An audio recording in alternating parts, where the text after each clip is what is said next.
एषा न विद्या न तपो न दानं ज्ञानं न शीलं न गुणो न धर्मो ते मृत्युलोके भूयभारभूता मनुष्य रूपेण मृगाश्चरन्ति। नमस्कार। आज आपसे इस मुलाकात में कुछ अध्ययन की बात करूंगा, कुछ समय की बात करूंगा, कुछ स्त्री पुरुषों की बात करूंगा जो समय का प्रबंधन नहीं करते हैं या अध्ययन नहीं करते हैं।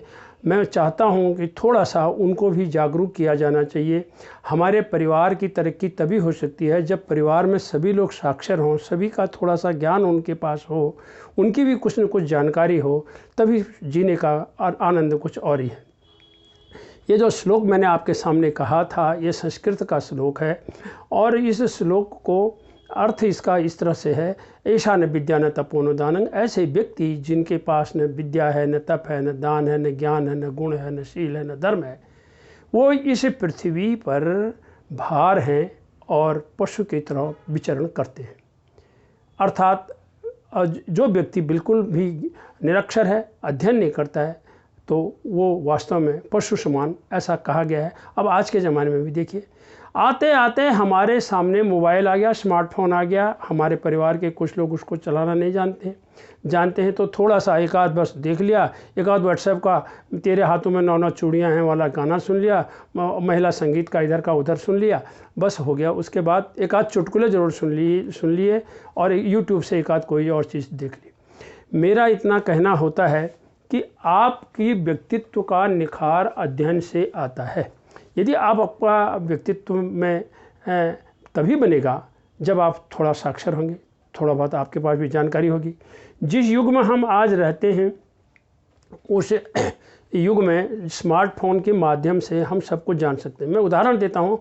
अब जब हम अध्ययन करते थे तो माना हमें राष्ट्रपति भवन की जानकारी लेनी है तो हमको किसी लाइब्रेरी में किसी किताब के माध्यम से या राष्ट्रपति भवन की किताब दिखा दो कोई। लेकिन आज गूगल में आप पूछिए, आपको बताइए राष्ट्रपति भवन के बारे में जानकारी आपको फट से मिल जाएगा कि राष्ट्रपति भवन में राष्ट्रपति रहते हैं, नई दिल्ली में ये है और यहाँ 340 कमरे इस राष्ट्रपति भवन में हैं। किसी किताब की भी ज़रूरत नहीं पड़ी आपको, लेकिन आपको उसको ऑपरेट करना आना चाहिए, वो सीखना पड़ेगा। और सीखने के लिए आपको अध्ययन का बहुत ज़रूरी है। आपको साक्षर होना, उतना साक्षर होना ज़रूरी है ताकि आप इस जो ये कुदरत, ये जो विज्ञान ने हमें जो ये आला दे दिया, उसको हम आज आराम से इसको हैंडल कर सकें। हमारे देश की जनसंख्या में प्रति 1000 पुरुषों पर 940 महिलाएं हैं। अब शायद जो अगली जनगणना आ रही है उसमें सुनने में आ रहा है अब 1000 पुरुषों पर 1020 महिलाएं हो रही। ये जो सेक्स रेशो है ये थोड़ा सा बदल गया है, ऐसा कहा जा रहा है। हम लोगों को यही कहते हैं कि आपके पास जो टाइम है उसको आपने कैसे मैनेजमेंट करना है। सुबह से शाम तक 24 घंटे होते हैं, जिसको हम मिनटों में ला लें तो 1440 मिनट, 1440 मिनट। मैं लोगों से ये कहता हूँ, चाहे वो स्त्री हो या जो पुरुष हो, चाहे वो ताश खेलने वाले लोग हैं या वो अनपढ़ लोग हैं, या जो कैसे टाइम को पास कर रहे हैं, जो इनको दूसरे शब्दों में हमारे घरों में कहते हैं टाइम कटुआ, वो जो कर रहे हैं उनको हम ये कहते हैं आप सिर्फ इसी में न रहें, थोड़ा सा आप अध्ययन भी करिए। अब ज़्यादा न भी कर सकते हैं तो 1440 में से कम 40 मिनट, यानी 23 घंटे 20 मिनट आप जो मर्जी करिए, 40 मिनट तो कम से कम अध्ययन के लिए निकालिए। अपने को, अपने व्यक्तित्व को तो निखारिए, अपनी पर्सनैलिटी को तो निखारिए। अगर आप अध्ययन नहीं करेंगे तो आपको पता कैसे चलेगा कि इस दुनिया में हमारे इर्द गिर्द क्या हो रहा है, क्या नहीं हो रहा है।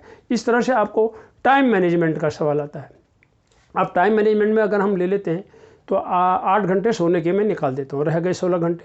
16 घंटे को आप विवरण लीजिए। महिलाओं के लिए बात करना चाहूँगा कि किचन में खाना बनाना है, लंच, डिनर, ब्रेकफास्ट, ये सब होना है, घर की सफाई होनी है। हमारे दो छोटा परिवार भी अगर है, जहाँ मम्मी पापा भी हैं, तो एक कुछ वो भी जोड़ के खाना बनाने में कितना समय लगेगा। तो अगर आप इसी में लपटे रह जाएंगे तो फिर एक बार लंच बना, ब्रेकफास्ट बना, फिर आगे की खाना, फिर सुबह की तैयारी, फिर शाम की तैयारी, फिर इसी में आप लगे रह जाएंगे। तो फिर आप अध्ययन कब करेंगे? आपको ये दुनिया में क्या हो रहा है ये जानकारी कैसे मिलेगी? आप इस दुनिया के बारे में कैसे जानेंगे? इसीलिए मैं लोगों से कहता हूँ कि साल में प्रतिदिन 1 रुपया इकट्ठा करिए, 365 रुपये इकट्ठे करिए और एक किताब ज़रूर लाइए और उस किताब में आप पढ़िए, आपकी पसंद की किताब लाइए। मैं ये नहीं कह रहा हूँ कि आप मेरी लिखी किताब लाइए या फलाने की किताब लाइए, जो आपको पसंद आती है वो किताब आप लाइए और आप उसको पढ़िए। पढ़ने के बाद आप या कोई पत्रिका आप पढ़िए। आपका जो कई ऐसी पत्रिकाएं हैं, महिलाओं के लिए भी हैं, पुरुषों के लिए भी हैं, पूरे पारिवारिक पत्रिकाएं हैं, आप उनको लाइए, आप उनको पढ़िए। तो उस तरह से आप अपना ये जो ज़िंदगी का एक मिशन झाड़ू पोछा और किचन नहीं होना चाहिए। क्या हम सिर्फ ज़िंदगी को इसी के लिए लाए हैं कि हमने एक ही मिशन हुआ, झाड़ू पोछा किचन, बस काम ख़त्म, बच्चे सब कुछ, पति, ये सब चीज़ नहीं। इसके अलावा आप देखिए ना, जो महिलाएं ऑफिस में जा रही हैं या काम करने के लिए जाती हैं, अध्यापिकाएं हैं या अन्य क्षेत्रों में हैं, किसी कार्यालय में हैं, डॉक्टर हैं, वो भी तो घर का काम कर रही हैं। उनके भी बच्चे होते हैं, उनके भी पति होते हैं, वो भी कुछ न कुछ कर रही हैं। आप लोग कुछ कहेंगे नहीं जी उन्होंने तो हेल्पर रखी है, मेड रखी है, ये रखी है। तो आप छतरी मत खोलिए। हम आपसे इसीलिए तो कह रहे हैं मात्र 40 मिनट निकालिए। 40 मिनट आप निकालेंगे, आप अध्ययन करेंगे, आपकी पर्सनैलिटी में निखार आएगा। अब मेरे पर एक और आरोप पुरुष लगाते हैं। पुरुष ये लगाते हैं कि ये कांडपाल जी जहाँ भी जाते हैं ये महिलाओं को भड़का के आ जाते हैं। भड़काने की बात कहाँ से आई जी? आप 8 मार्च को महिला दिवस मनाते हैं और महिला दिवस में आप कहते हो जी यत्र नार्यस्तु पूज्यन्ते रमन्ते तत्र देवता। अरे महाराज, जहाँ औरतों की पूजा होती है वहाँ भगवान।